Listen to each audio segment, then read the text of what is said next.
The Couch Steals are brought to you by the VLG Studio, the community for people with a story to tell. You're now tuned in to the Couch Stealers Anime Podcast.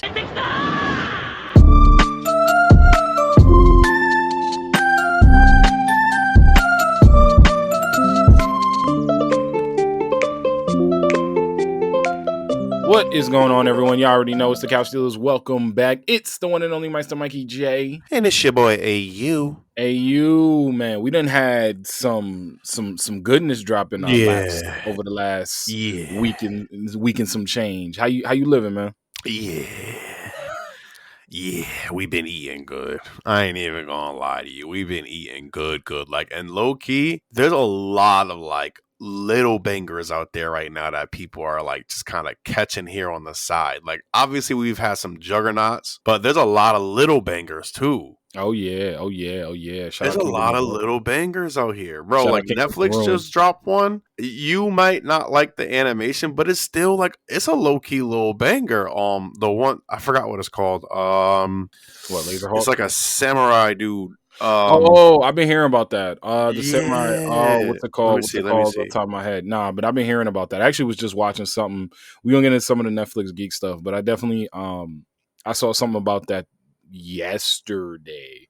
Someone was breaking down the animation. It's like Pluto's the only thing that's coming to mind, but I know it's not Pluto because Pluto's something. It's close to that, but I was just catching it. I caught the first 2 episodes and I was like, oh shit, okay. Yeah, no. Okay. I was about to say I've heard a lot of really kind of good things about it. It's like a samurai thing going on, right? Blue Eye Samurai. Yeah, Blue Eye Samurai. That's it. Yep, Blue Eye Samurai. I've been hearing some good things about Blue Eye Samurai. I caught the first 2 episodes. Just I needed to throw something on while I was at work because work just been working. So I threw that on. I was like, oh shit, okay, bet. Like I like the main character. Like he's nothing special, but like he's a good main character for like the show. I mean, I'm telling you, as far as low ones that have been kind of sneaking under the radar for this season, my biggest one definitely is Kingdom of Ruin, because Kingdom of Ruin don't like.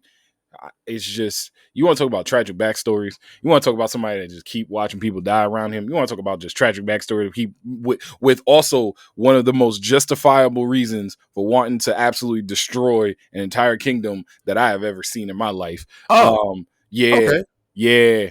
I mean, does it beat what is the name? Oh my god, the Amazon Dororo, the one you did not still finish. It's on par with that. I'll be honest with you, it's on par with that. Yeah, no, it's on par with that justifiable. Like the difference with Dororo, which I admittedly do have to finish, it is so bad because I literally got like 8 episodes left, bro. Like it's just like every time I'm about to start it, I'm just like, nah, I'll do this another day. Bro, nah, you gotta finish Dororo because like I know what I'm gonna do is I'm just gonna body it in one day, and I was so satisfied. Like you said, like you know how sometimes you run into like some shit, you like, yeah, I'm happy this nigga done killed everybody. Like, justifiable as fuck. Yeah, like, that's how Kingdom of Ruin feel. I'm not gonna. Okay, I gotta catch that then. I gotta catch you some Kingdom of Ruin. I need some justifiable destruction. I'm gonna tell you right now. By the end of the first episode, the first thing out your mouth, you gonna text me. I already know what you gonna text me. You gonna be like, "Yeah, everybody gotta go." You gonna text me? You literally be like, sometimes everybody gotta go. Yeah, everybody gotta go. Okay, you gonna be like, everybody there gotta go. Everybody gotta die. Pew pew. Everybody gonna die. Yo, speaking of everybody gotta die. We gotta go to Attack on Titan, bro. We gotta go do Attack on Titan. Oh, shout out we have to. Titan. The finale is here. The finale has happened. Happened. Yeah. Happened. Yes. And a lot of people died. I'm gonna let you go first because I'm gonna let you riff. I'm gonna let you do your thing. We're gonna talk because like I feel like what I have to say is not gonna be a banger to most people, but I don't have much to say. I'm not gonna lie to you. But we kind of touched base on a little bit through text, but like let's dig into it. Let's get it. Easy. Best anime ending I have seen maybe since Fullmetal Alchemist Brotherhood. That's how I feel about it. 10 out of 10 ending. The thing with Attack on Titan that messed with me was the fact how long they took to take it out, to bring it out. And I know we've touched on that before. A lot of people, the whole community done touched on that before, was the fact that it took them way too many times. Part 3 of part 6 of episode 2 of part 1 of like it took too long to get to where we are. But once we got there, once we sat down and we understood, and I've always been Team Eren. I ain't gonna hold you. I am still Team Eren. Shout out Team Aaron. Shout out Team Jaeger. Shout out all the Jaegerists. I'm still Team Aaron. I'm a 10 toes down, boy. What you mean? So I am still a fan of Aaron Jaeger. We are going to get into spoilers, so I'm just going to say that right now. Spoiler alert for everybody that hasn't watched it. If you haven't watched it, I'm sorry, because this is your spoiler alert. Yeah, nah, hold on. You had a whole week. We getting into a lot of it. We yeah, nah, you had a whole week. Your spoiler alert. I knew he had to die. I did. I knew he had to die. Oh, he definitely had to die. Like there's no ifs, ands, or buts about it. He had to die. The thing that I enjoyed the most was the fact that they tied up not loose end, but they tied up every end. Ends that we didn't even know were loose. Everyone got their moment to justify why they were doing this. Everyone got their moment to sit there and be like, you know what? This is why I'm fighting. This is why I'm trying to stop him. This is why I'm trying to do this. And yet they did it in a way that felt like a war. That felt like a battle before. That felt like a battle for the world. That's what that felt like. That whole episode felt like a battle for the world. Well, not the whole episode, because the second half was after the aftermath. But yeah, everything I loved Aaron being able to sit back and talk with Mikasa and with Armin. That's one of my favorite parts. That's my second favorite part of the entire episode. My favorite part of the entire episode. Liked it, but I was disappointed in that. I felt like Mikasa got hold in her portion of it. Like for her to be as integral of a character within this whole entire show, and then for the whole entire show to literally end because it had to be Mikasa, she got hold for screen time. That's my own personal opinion. Armin got way more screen time than Mikasa did. Because I think Armin was more important by the end. No, how is he more important than the person who was literally the reason why, like, Eren stops and Yumi, or however you say her name, doesn't continue on, like, trying to destroy the world and keep. Well, it was the love between Mikasa and Eren is what was like. That's what stopped it. Yeah, that's what stopped Ymir from wanting to go any further, because of the fact that she loved the king for some reason. I don't know. Pissed me off. So, yeah, that didn't make no type of sense, bro. 0 sense. He made y'all kids eat you. Like he made y'all kids eat you. Come on, like that's a lot, but. I get the fact that love story between Mikasa and Eren was like, you know, the love that we never got to see, very Shakespearean in that way.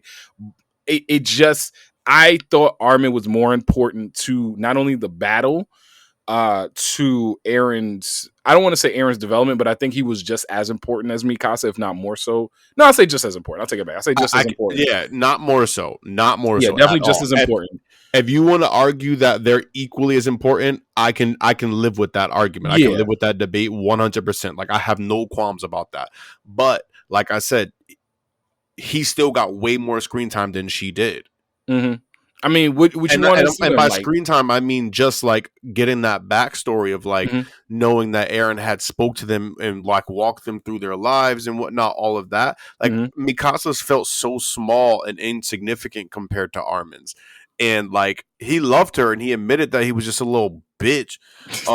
You know what I mean? And she obviously always loved him. She was always a ride or die. So like at minimum, bro, they could have given us like a hug, a kiss, or something to just. I was about to say, you trying to see them knocking that boots? To her. Like, yeah, let him say that, bro. Like, I don't know, clap them imaginary cheeks or something, bro. Like, you get what I'm saying? Like, I don't know what that world was and whatever, but like there had to be some type of love like to be displayed for Mikasa. And like I was disappointed in that. I felt like she got hold.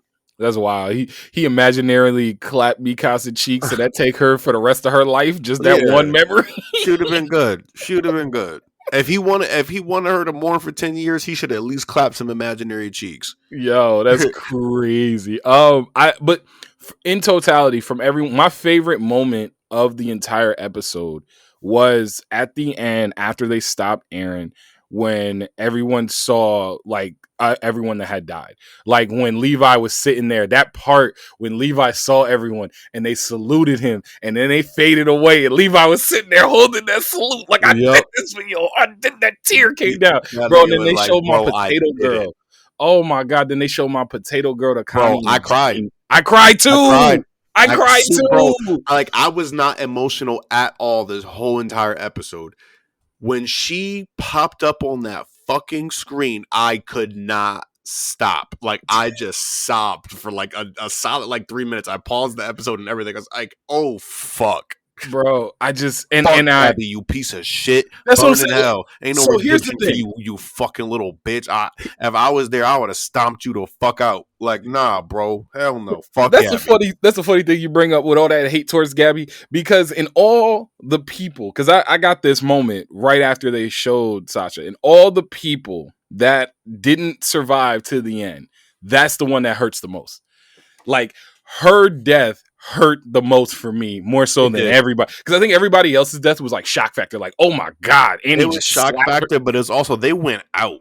You get what I'm saying? I feel like they had the opportunity to go out. My baby girl just got blown the fuck away by a sniper rifle from God knows how far. Like, I'm pissed. Yeah, I still say the worst thing that they did on that blimp was not absolutely duffing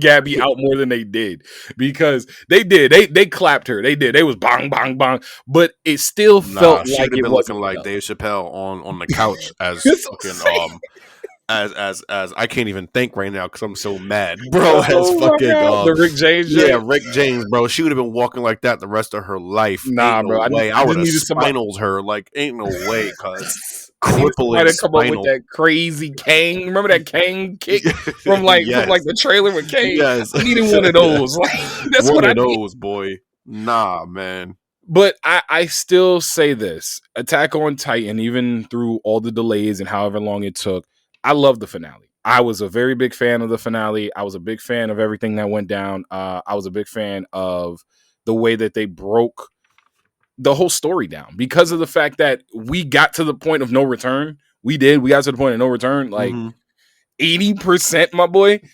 80% of the world gone, bro. Gone. And again, it shouldn't have been talking shit. Should have been trying to start a fight that you couldn't win. That's, hey, shout out all Jaegerists. But I still think that they humanized Eren in a way that, even though this was very, and I was they had to literally make him just be this selfish piece of shit in order to humanize and somewhat make it feel as though what he did was justifiable. And that was the only way they could have done it. So I was watching, I think it was your boy Roshi, and shout out to them, and they made mention of it, and this was perfect. This is it was very Code Geass in that way, where like Eren was Lelouch and like had to quote unquote sacrifice himself through everything, which I thought was a pretty good point, because of the fact that Go ahead. You said what? Hated that, but go ahead. I did too, but it's still good storytelling. That's how I look at it. It's still really good storytelling, and I think that even though we got to the end, we saw everything that happened. You know, Mikasa had to be the one to do the deed. And even Armin coming out and seeing Mikasa just holding him and just like bang that moment. Like, I still think that at the end of the day, Eren not only was justified in what he did, it got results. Now, granted, them results only lasted a couple, maybe 100, maybe 1,000 years. We don't know, because if you watch the very end of the AoT finale, they just showed. Yeah, I wish they didn't. I didn't need that. I loved it. I didn't love that because like I was already, and this is where I'll kind of jump in on my side of it a little bit. I was dissatisfied with the ending. Maybe a portion of that was definitely how long they took for everything. And I think maybe the hype for me really kind of went to a lull. Now, will I sit here and say it was a bad ending? No, I will never just be like, oh, it was a bad ending because I was dissatisfied by it. You get what I'm saying? You don't have to like something in order to recognize that as great. Like, you don't have to think LeBron is like the best of all time to recognize that he is, no matter which way you look at it, top 2. Like, it's not a debate. You know what I mean? Yeah, shout out Vinland Saga. Fuck Vinland Saga, or rather just Thorfinn. I just fucking hate Thorfinn. Vinland Saga is still amazing. It's still a great show. And that's my point. You know what I mean? So I was dissatisfied with the ending. I just was not satisfied with how that went down. Like, I didn't like the reason behind everything. Her being in love with a nigga that just like literally ruined her. She was a slave. Like, why do you love this person, etc.? Like, I just 2,000 years, bro. Like, nah, I couldn't. For it to be that for that to be the reason, I was just like, nah, that shit turned me off. I'm not gonna lie to you, it turned me off. Still good, like you said, still overall they wrapped up everything, I think, the best way they possibly could. But I just didn't like it. I did not like that. So if you scale 1 to 10, what would you have to put it on? What, the ending? Again, overall, it was still a very good ending. So I'm gonna give it a 9. I'm gonna give it a 9 ending. Because I think they, like you said, like you touched on, everybody got their moments. You know what I mean? And not everybody normally gets their moments when we talk about wrapping something up that's been going on this long too. You know what I mean? Obviously they had some great directional like sequences. Like, yo, when Levi jumped off of that motherfucker, bro. Oh my god. And you just see him just going through all the fucking rocks and just going through all this shit, and like that was one take, which was crazy. Like that was mind blowing. So like they had some amazing fight sequences. Everybody got their little endings and whatnot. You know, I cried at one point. Like I think again, it was still an overall very strong ending. Like I can't. The only thing I can complain about is that I was just personally subjectively dissatisfied with how it ended. I didn't like the Ymir thing. I felt like Mikasa got hoed. And I know you liked the ending where you just see everything kind of happen. That shit, I was like, Jesus Christ, this nigga did all of this shit for nothing. The whole world blew the fuck up for nothing. So therefore, it's just like, nigga. But it wasn't just. It doubles. It makes. I'm sorry. Just one last little tidbit. It really helps me double down on like, nigga, why are you doing this, Aaron? Like, shout out Aaron Yeager. Shout out Aaron Yeager, all the Yeagers. So here's the thing, 2 things. One, it wasn't just the whole world that got blown up, it was just Paradise Island, and part of that was because the Yeagers continued to No, definitely not just Paradise Island, bro. You don't drop a nuke. You don't drop a nuke, my boy. And you want to know why I know it was Paradise Island? Because where was Aaron buried? On Paradise Island underneath the tree. I know, but that's one thing that got blown up. I understand that. I'm not saying Paradise Island did not get blown up. I'm just saying if you drop nuclear bombs, you think that's the only one that gets dropped? No. I completely understand what you're saying, but from our vantage point, we can only confirm that Paradise Island is the one that got blown up because of where it was. I also think that it's all just a little bit of history repeating, because that little boy that was walking into the tree at the end was absolutely about to go see the ghost of Aaron Yeager. I was low key thinking the same shit, and I was like, does Aaron somehow become the new Ymir, and then like he's like the first start of it all again? That little boy, like maybe he's like Mikasa's like, I don't know, like great grandson, and somehow like got drawn back into this motherfucker. They went all the way from like, by the end it was like you said, nuclear weapons and like giant towers and like flying cars and all that joint. I don't know if I saw a flying car, but I'm just no, there were definitely ships. Yeah, that's what I'm saying. Like spaceships or whatever. At least things like maybe not spaceships, but there was definitely shit flying around in the so sky. They got blown all the way back to the Stone Age when my man literally with the little wicker basket full of like cans and shit, like from God knows how long ago. Like, yeah, nah. They got blown back into the Stone Age. Remember Godzilla? Did you watch Godzilla? When my boy was like, they are hiding something from us, and whatever it is, it's gonna blow us back into the Stone Age. Wait, is that from the new Godzilla? Yeah, like that's from the new Godzilla. I think I'm pretty sure it was the first Godzilla where Bryan Cranston was. That is the first Godzilla. I pushed that one to the back of my mind because of all the times they kept hitting us with that little like invincible thing, like when they're just like, oh, he's gonna be invincible, and they slapped the title screen on. They kept doing that with Godzilla fighting, so every time we about to see a Godzilla fight and the door would close and now we're on to a new scene, and I hated that, and I will always hate that Godzilla movie for that, because I only got one big Godzilla, I only got one big kaiju fight, and I was tight about it. I wanted to see more kaiju. That's why I love King of Monsters. That's why I love Godzilla King of the Monsters. Because the first Godzilla, he fought like 3 different. He fought. We never saw it. He fought the first one, and then he fought the 2. I just rewatched them. The door always closes. I just rewatched them. I literally just rewatched them. Then maybe I'll go back and rewatch. But I just remember telling you, I just rewatched them like yesterday. All 3 of them. All 3 of them. Damn, you had mad time. Because that's a long little thing. So I look at AoT Not and I look at like I was about to say. I just meant more like I started watching them the other day and then like I finished them. When I look at AoT and I look at the way that everything came together, I am perfectly fine with the way that they brought the ending. It is a very strong way to wrap up a very, very powerful story. I just think that the only thing I had a question on was who was Historia's kid. Because that I feel like that's just one of those things where it's like it's gonna be up in the air. Like he wants us to just think about it. Can you imagine if it is Aaron's? Aaron's out here clapping Historia's cheeks, but he can't get Mikasa's. Like that's crazy. Like I mean, that's crazy. My thing about it is when would he have had the time? I don't know. That's my question too. That's why I know it's not. That's at least in my heart. I don't believe it's Aaron's because like when would he have legitimately had the time to do that? I don't know when he was getting ready to. I mean, maybe one day he, actually, I'll tell you when he could have. When he went away before the start of this. I was thinking that too. That's the only time. That's the only time. That's the only time where he was like away from Mikasa and Armin enough where like him like creeping in the night with Historia could have happened. That's just my personal. My personal views on it. Let me ask you, where does AoT rank in the GOAT conversation for you? Because it's not far off, but I don't know if I can put it firm. Like it's in my top 10. Like now, I've always said that. Yes. I needed to see how they wrapped it up. Is definitely in my top 10. Mm-hmm. I don't think it touches my top 5. It does come close to my top 5. Mm-hmm. I don't think it'll ever even get into my top 5. Mm-hmm. You know what I mean? But like it can definitely circulate between that 10 to 5. Yeah, or 5 to 10 rather.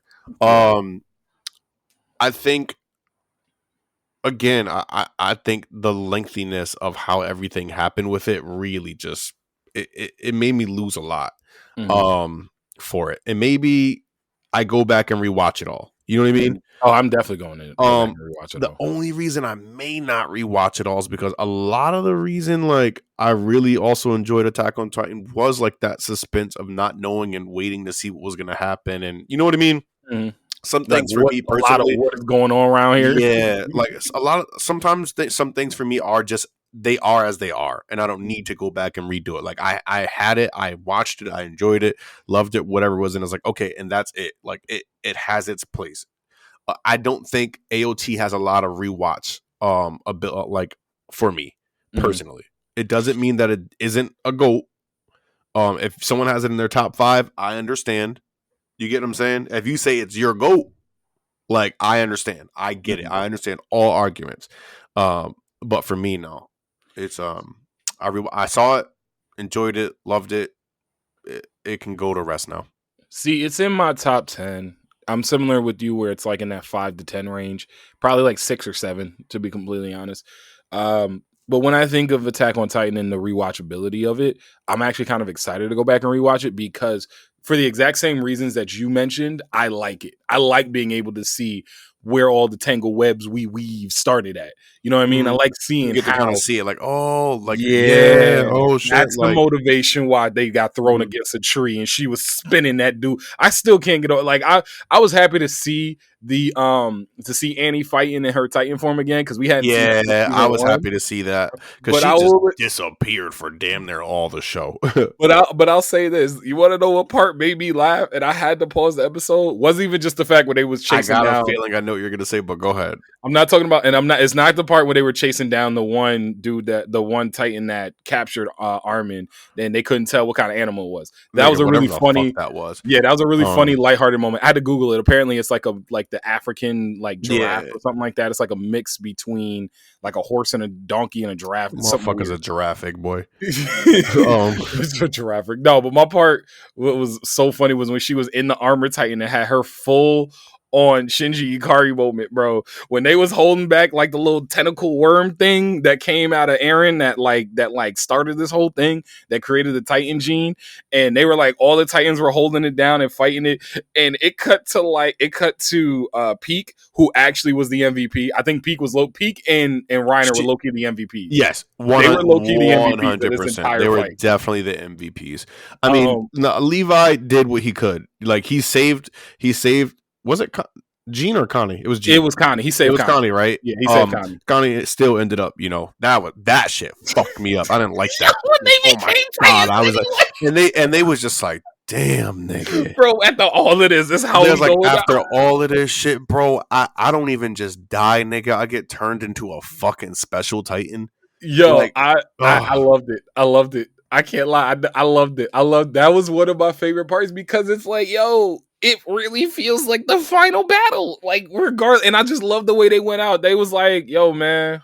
They like looked at each other and was like, yo, man, like we did it, bro. Like, we didn't do it, but we did our best, and that's all we can ask. Let's do this, bro. Like, they went out with some G's, and like compared to where Gene started to where he ended, Gene's progression as a character was so great. Connie felt like throwing sometimes. Yeah, I felt like Connie was definitely like he got off in the wayside kind of thing. You know what I mean? Yeah. Like his storylines were cool, and it was nice to see Connie be there. But like, there were certain times where Connie, I'm like, he got Naruto side character. Yeah, like very much. So he was a liability at certain points in that fight. I can't lie to you. He was 100%. But going back to my Annie point was when she had her Shinji Ikari moment, everybody's holding down the giant tentacle worm thing, and it cut to Reiner, and Reiner's like, yeah, we got this. I'm holding on to dear like, it cut to Peak. Peak's like, yeah, I'm in here. I'm doing this. We going over here. Bro, it cut to Eddie. Eddie was like, I was like, yo, she's having a full-on Shinji Ikari. I don't want to be here. Why am I fighting this thing? Oh my God. And that part cracked me up to no end. I had to pause the episode because I was laughing because I was like, bro, I have seen that look before. And it was in a dude who wouldn't just get into the mud-loving robot. So I put AoT's ending. I put AoT in its totality as a masterpiece. I think it is a masterpiece anime. I think it is the closest thing. I won't say closest thing, but it reminded me of anime that we grew up watching in the sense of like when it had the long run, full story, fully encompassed, like hit all the points. You know, we left with like questions and pain and fear and this and that. Like the ride was so amazing. So for that, I definitely think AoT is in that like 9.5, 10 territory for me. And I think the ending was a 10 out of 10. I do. I think the ending was a 10 out of 10. I think they hit a bunch of the things that they needed to hit. They did it in a way that still raised the stakes. They did it in a way that still felt like the world was complete. I actually was reading, because remember when the AoT ending came out in the manga and people were like hated it? Yeah, they cleaned up a lot of things, I guess, in the anime. Maybe not a lot. Yeah. They cleaned up a few things apparently that were like, you know, misconstrued in like the manga in the anime. But I still feel like the reason behind all of this shit for it to just be her being in love with this nigga, bro, and then her just waiting for somebody to show her what love is, like, suck my dick, bro. Like, I couldn't deal with that. So again, I still think it was a very strong ending, but I was dissatisfied 100%. That ending is not a 10 out of 10 for me. I think the ending was like an 8. But the overall show's a 9. What was the comedian that was like, every war has started because of some pussy? I forgot who it was. Every war started because of some pussy. Somebody tried to avenge some of it. They trying to get it. They trying to capture it. They trying to come back for it. They trying to fight. Like in this was funny because it reminded me a little bit of that, at least to your point.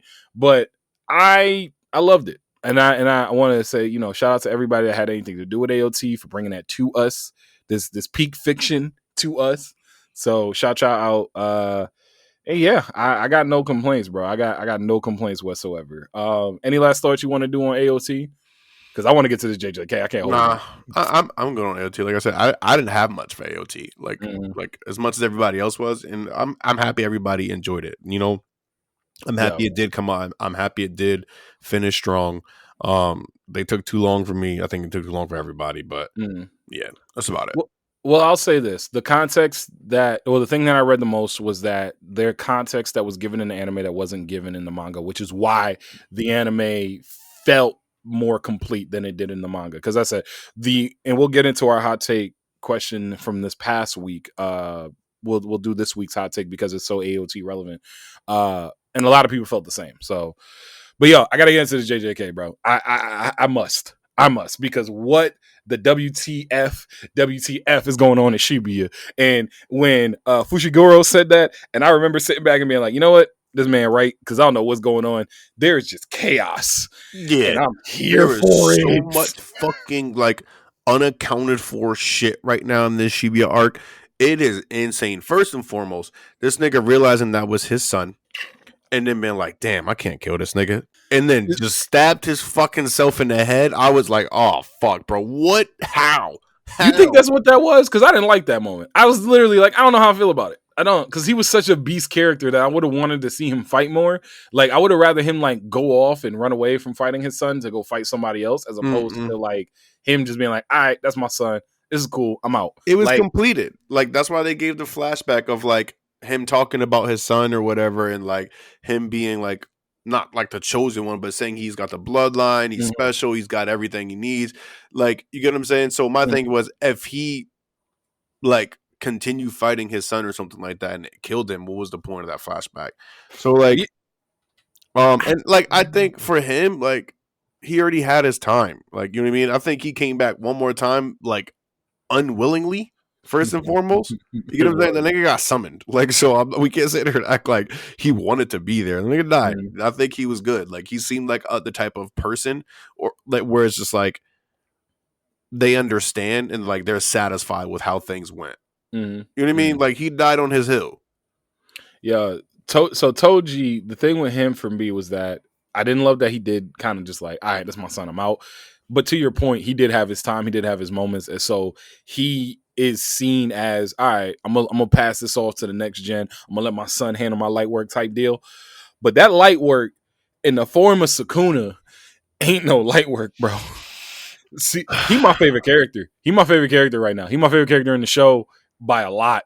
And if that's only like, let's say, half his power, I don't know it's definitely not all of his power. I don't know how much it is, but I wouldn't say it's just half. I think it's definitely probably a little bit more than that for sure. Well, Jogo gave him what, 8, 9 fingers? He said he's probably you're probably about as strong as 8 or 9 of his fingers, and that's being generous. Yeah. How many fingers does this nigga have? That's the question, I guess. I think we're somewhere in like there's 20 fingers between fingers and toes, so that's 20. So I think we're somewhere in like the 12 range, 12, 14 range. I think that's because they just gave him like 10. They just gave him legit just like, because remember he had the scroll, so they gave him like 10, and then to that point Itadori had already swallowed like 3. So I think he's somewhere in like that 12, 14 I want to range. look it up, but I also don't want to spoil anything. I don't want to spoil nothing. That's what I'm thinking. For myself. So I'm gonna sit here and just leave it on. Like, I'm gonna leave it on go for now. So I don't want to spoil shit for myself, but I don't know. I feel like his power definitely has to be more than half right now. Like, there's no way it's just half. But it was interesting. I got a lot of similarities from Gojo and Sukuna. I think they're two peas in a fucking pod, if you ask me personally.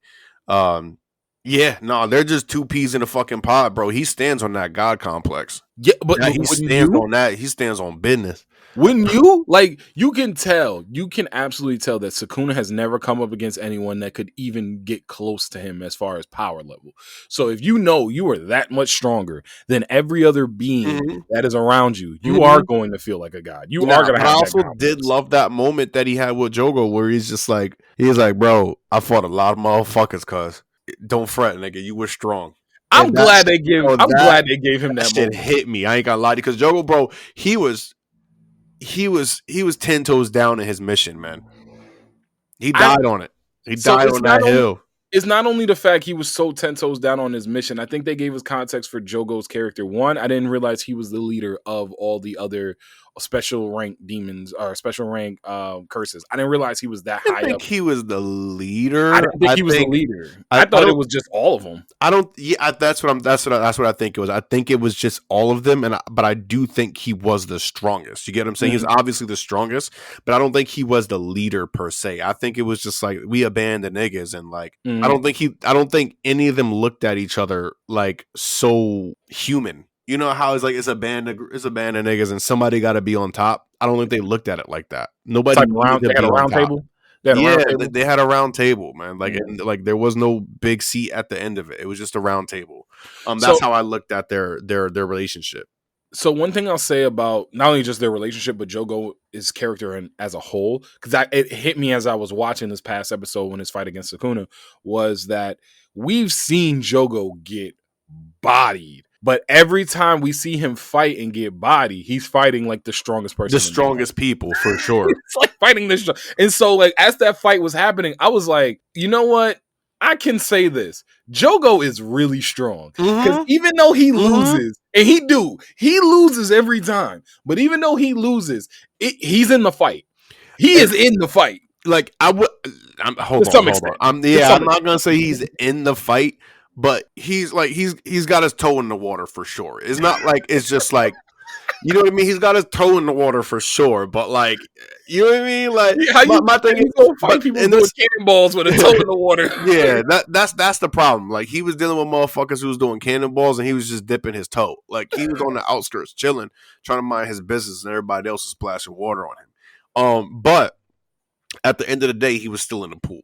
You get what I'm saying? Even if it was just the toe, he was still in the pool. Yeah. But what the fuck was I about to say? Fuck. Jogo, his fighting other people who are really stronger than him, but he's still standing 10 toes down on his principle, on the thing he want, on the thing he trying to get. I forgot. I lost it. But if it comes back, it comes back. But yeah, I agree with you. I really love that they gave him some backstory and just kind of like just a little bit more character depth in such a short period of time too. Jogo, like, we're talking about him like kind of dipping his toe in the water, always fighting these strong ass people.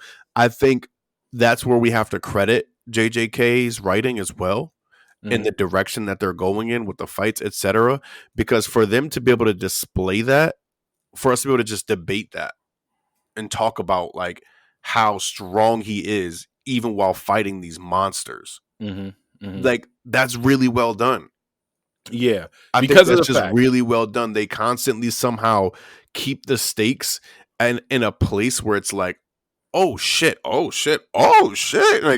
how many times can I sit here and be like, oh shit? You know what I mean? Like, and it keeps happening. So credit to them on that. The writing has already been great, and honestly, I know folks talked about Shibuya Incident being JJK's like, crowning achievement, and it feels that way now because as I'm looking around at all the stuff that has just happened, and we've been here for, half a season at this point, I think we still got like 8 or 9 episodes left. So the amount of stuff that can happen in 8 or 9 episodes is still crazy. But the only thing that I'll say that JJK has done and cemented it as far as like the fighting and everything has been the power scaling, because I think that the power scaling is very simple. It's Sukuna and it's Gojo. However you want to put it, however you want to do 1 and 1 and 2, 1 and 1A, 1A, 1B, whatever you want to do it. Everybody's chasing after those two when it comes to power level. And it's like just trying to keep everyone underneath from that point. I will also say part of the one part of this episode that I love was, that's called stable power scaling, people. Oh, yes, it is. You know what I mean? Like, yes. you have your pinnacle, you have the things that you look up to, and then everyone else under it, like you said, they're just struggling, fighting in between. Like, oh, he got up above him. Oh, shit, he's not as strong as him. Whatever. Agreed. Love that. You ain't trying to scream and get to the next power level? Maybe. It was gonna help. I might be. Yo. I might be. That is forever gonna be like my favorite Kodak Black moment.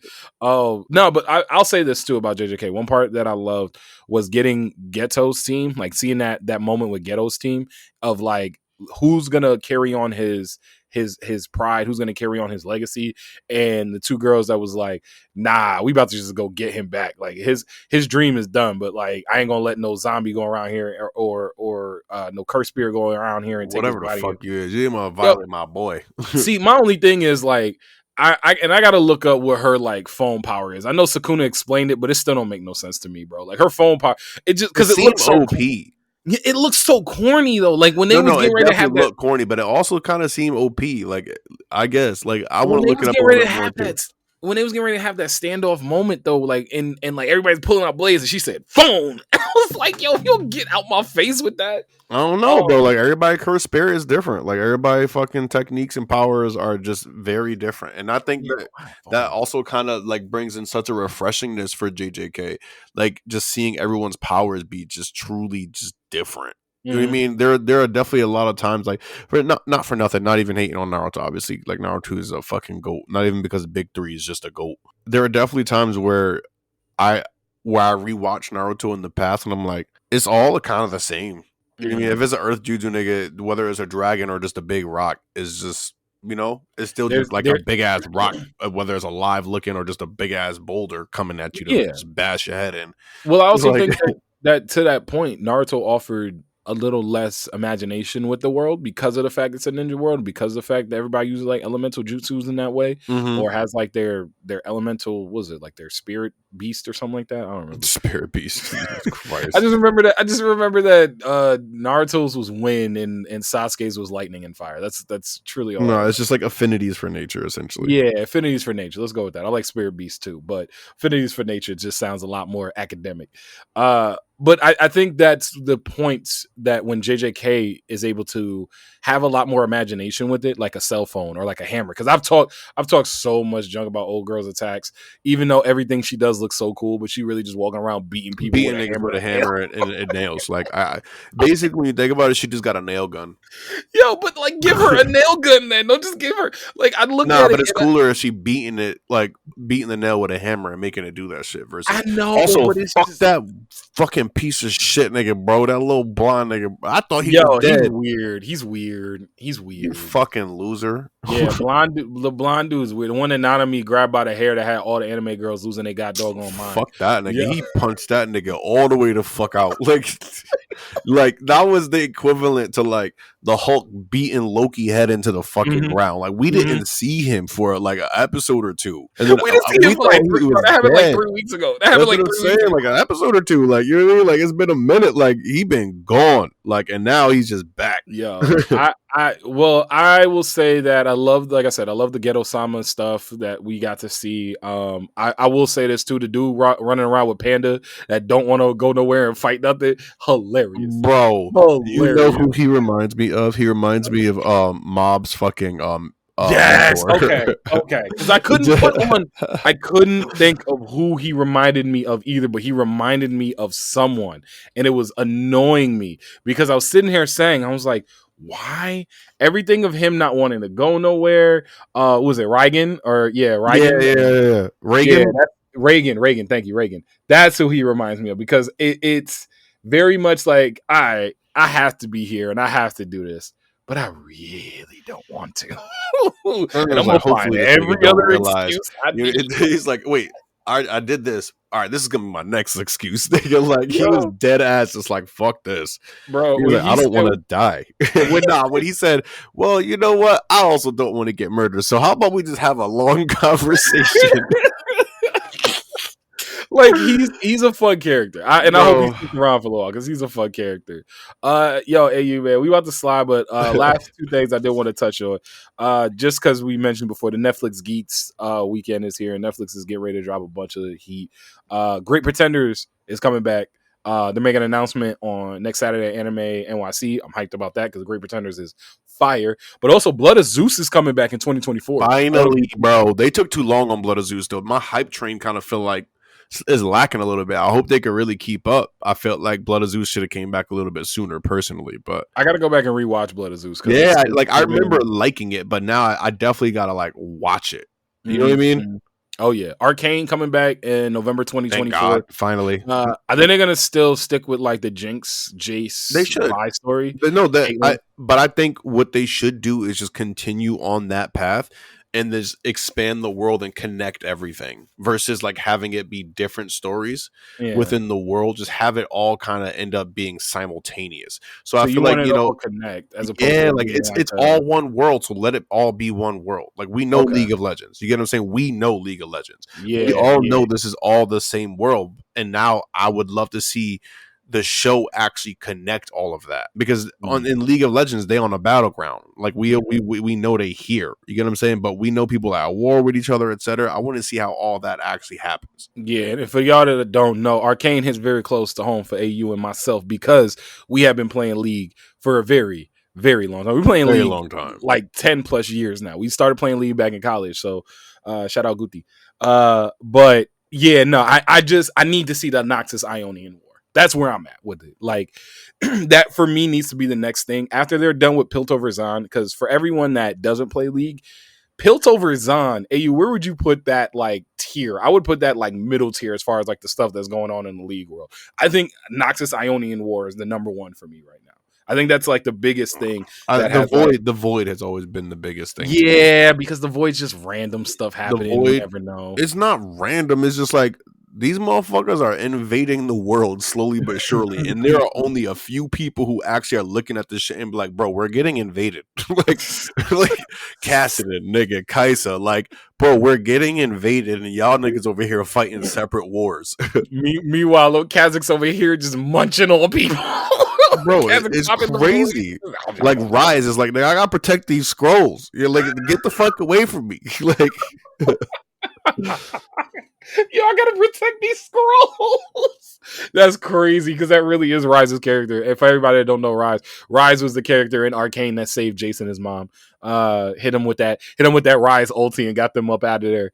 But no, I'm hyped for that too. But what did you think of the and this is the last thing and then we'll go to the hot take and slide, but what did you take away from the Avatar Last Airbender teaser trailer? You know me how I feel about live action, so I'm gonna leave that where it is. I'm not even gonna go into that. It does look good. I think Netflix might be on to something now with a live action. I'm not gonna figured it out. I think they might have figured it out. I for what it's worth, I think they might have fucking figured it out. I mean, they had to run through a lot of motherfucking shit and ruin it. But I think they fucking figured it out. So bad. I think the casting, thank God they didn't do what they did last time. Mm-hmm. They clearly have people of like some type of native descent or just closely relating or getting as closely related as they could to like the actual characters in Avatar. So I'm very happy with the casting from what it looked like. I know some people are a little upset. They're like, oh, they still look a little white. Sokka too white, bro. Sokka too white. I'm sorry. But the nigga's still like, you can't, but he might be too white. But if the nigga's Native American, what the fuck you gonna say? You get what I'm saying? It's like, you can't be mad at this nigga for being a white, like kind of looking Native American. If he's still Native American, he's still Native American. Like, yeah, but I mean, my only thing with that, and to your point, I do think that they did a really great job with characters and the way that they got the characters looking and feeling and everything. And I do think that they have someone in the room. I think actually the creators of Avatar were working on this, Brian and Michael. I think they are in that, like, working on it. But I just think that with that being one of the biggest pushbacks that you got from the M. Night Shyamalan debacle was that they whitewashed the entire cast to have somebody as iconic of character as Sokka to come in and like just be. I ain't gonna lie. I feel like we're being picky now. I feel like we're being OD picky here, bro. This dude is not just a white person. Like, we can clearly look at this dude's face and be like, he's not just a straight up white person, whatever it is. But you couldn't get a tan before they started filming, bro. But why? Like, so to be closer to the main character, the source material. That's what we here for. I understand that, but it's never gonna be perfect, bro. Like, my thing is like, no, I look at it like this. We can't always just ride on this train, bro, and just be so picky about everything. Because, like, okay, let's say he was darker. Like, whatever, they got a tan. Somebody would have picked up on something else and been like, did something and been upset about it. So I just like, can we just be happy for once with like what it is that we have? It seems like they're genuinely trying to do what they can to like not only rectify that debacle of fucking M. Night Shyamalan shit, but it looks like they're really trying to stay true to the source material. They're clearly like hiring people that look as closely related as they could possibly get potentially. You also have to look at it like, yo, you just can't hire anybody to be an actor because they look a certain way. Like, nigga, if you trash at acting, you know what I mean? They still gotta find somebody who can act. To be fair, that did mess up the M. Night Shyamalan thing because they definitely, the kid that played Aang was a better martial artist than he was an actor. Yeah. That was something that they did mention, was that they look for a kid that could do all the moves that Aang could do. I think that from what I saw, Appa and Momo look great. Flying on Appa actually looks like we're gonna get to see them do that. The bending, nigga. Thank God, the bending looked fucking like normal. Yeah. Like, holy shit. Finally, the bending looks great, and I like the way the Kyoshi Warriors. I'm glad the Kyoshi Warriors are here. Look good. Like, the Kyoshi Warriors are here. Kyoshi never even was a thing. Well, it's a series. It's not a movie. So yeah, so they got a little bit more they get to do it. They get to actually run this shit like the way it is. And one more little thing about the whitewashing, and like, I'm not taking away anyone's opinions or views on it. Like, I get it. I do understand. You know what I mean? I'm just trying to like also open up their spectrum in the conversation. Just like, there's a lot of factors that go into this shit, and we got. Yeah, but Sokka's like the only one that they messed up, and that's the reason why I think I'm annoyed too. Everybody Katara's else still pretty. No, but Katara looks like someone who was native. Like, Katara looks like I guess they're supposed to be based off like and I may be wrong here, but like native, like Inuit people of like the Yukon and everything like that. I think that's kind of what they're going for. And then I if feel that's like the case, none of them really are that dark. They live in Antarctica. But it's still like just when you look at it side by side with Sokka, it's like, come on, bro. Like I get it. I get right it. there. I hear Y'all you. right there. But let's also wait until we see more. This is one trailer. It could have been that scene. It could have been lighting. It could have been a multitude of things. So let's see what it looks like when we get there. Mm-hmm. I just don't want to go and have a big hee-haw about something when we got one trailer, bro. Like, okay. But, yeah, good point. In this one trailer, we have to be satisfied. You get what I'm saying? Like, we got our justice done. Like, at minimum, bro, this shit looks like it's gonna be good. Like, we gotta be happy about that. The trailer is better than all 90 minutes of whatever the hell M. Night Shyamalan tried to do. I'll give you that. Exactly, bro. Like, and like, we also have to just be concerned because it is a live action. So it's like, you get what I'm saying? I feel like there are bigger things to be concerned about. Like, it's Avatar, beloved show, amazing show. Everyone that watches this shit, we all understand how amazing this show is. Like, I feel like we should be more concerned. The bigger concern should be if they're going to do this proper. Yeah, I got you. I think Avatar has the potential to be our Star Wars. That's how I look at it, because the world is so vast and they've done such a good job of creating the world that you can do so many different storylines. And even if you want to go forward with new avatars, if you want to go back in the past with old avatars, I'm reading the book now about Can't wait for the new stuff to drop in the future, bro. When they start doing all the past avatars and Zuko and all, like, I can't wait for all of that. If they even go into the storyline, like what was it? It was a graphic novel, I think, called The Search, where they it was like a 3-part graphic novel when they went and found Zuko's mom, Zuko and Fire Zuko's mom. Oh my god, bro. Code of Face Stealer. Oh, there was so much great stuff. And I need them to do that. I can't wait to see. And I love the way Uncle Iroh look. I can't wait to see Uncle Iroh fighting. I'm not gonna lie, I didn't really like the way Uncle Iroh looked, just because, like, R.I.P. You know what I mean? Like, I think I was being a little biased, and I think that's all that is. Okay, I got you.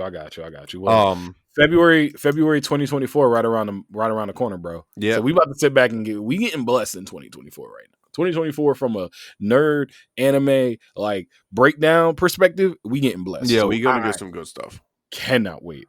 But yo, AU, man, we about to slide on up out of here. Before we do, we gotta drop the hot take. And like we said before, we're gonna do the hot take from this week, and next week will be the hot take from last week. But just because it was a relevant situation, Scout Regiment Salute. It's an Attack on Titan finale edition of Hot Take Tuesday. How do you feel about the Attack on Titan final conclusion? 10 out of 10 masterpiece. Meh, it was all right, or hated how it ended. AU, my brother, which one did you go with? I couldn't vote on this one. I felt like it wasn't a 10 out of 10, and it wasn't meh, and I didn't hate it. Right, you know what I mean? So, you were somewhere in that in between. Yeah, it was somewhere in that in between. You a tweener. I said masterpiece because I thought it was a 10 out of 10 masterpiece. But and I'll be honest with you, bro.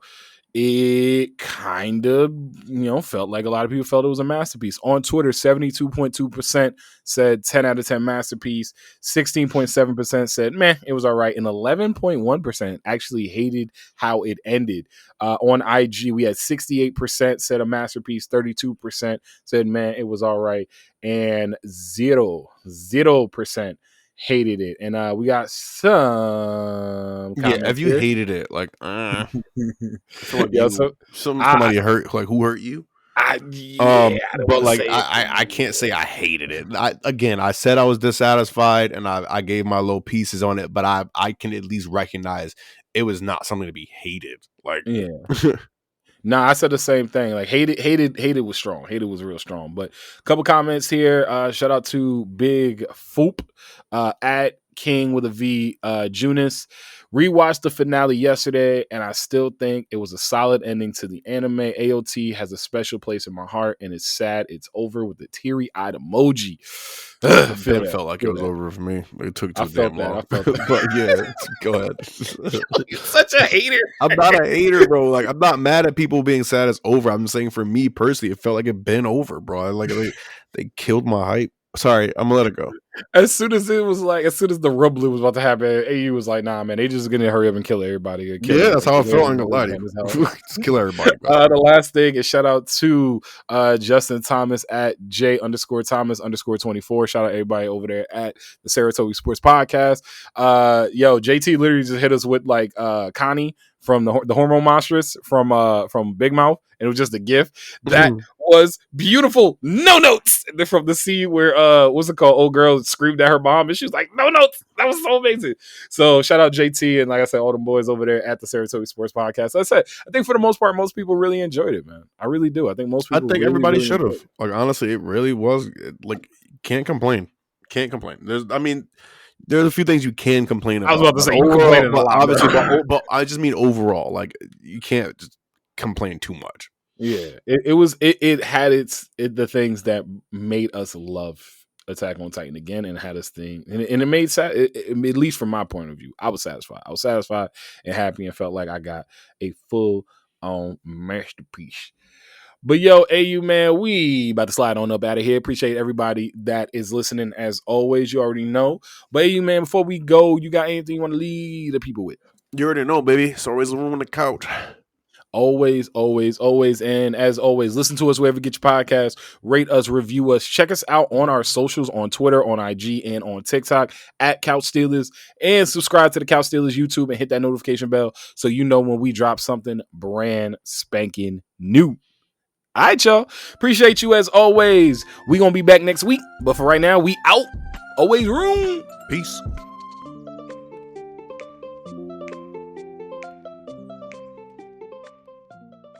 Convention season is upon us. Whether you're hitting the panels or hanging out with your favorite content creators, planning for faster, more efficient hydration is essential. Liquid IV has you covered while you prep that cosplay, get ready for your favorite events, and recover after the weekend. So AU, what do you love most about Liquid IV? Now, listen, I don't get hangovers, but I do wake up extremely groggy. That is not a joke. I do wake up groggy, but I do not get conventional hangovers. I'm tired. I'm groggy from the dehydration. Liquid IV is one of the things I buy every time I'm going to drink. Maybe one before I go to sleep. Maybe one when I wake up too. Honestly, it keeps me refreshed, keeps me hydrated after a night of going hard.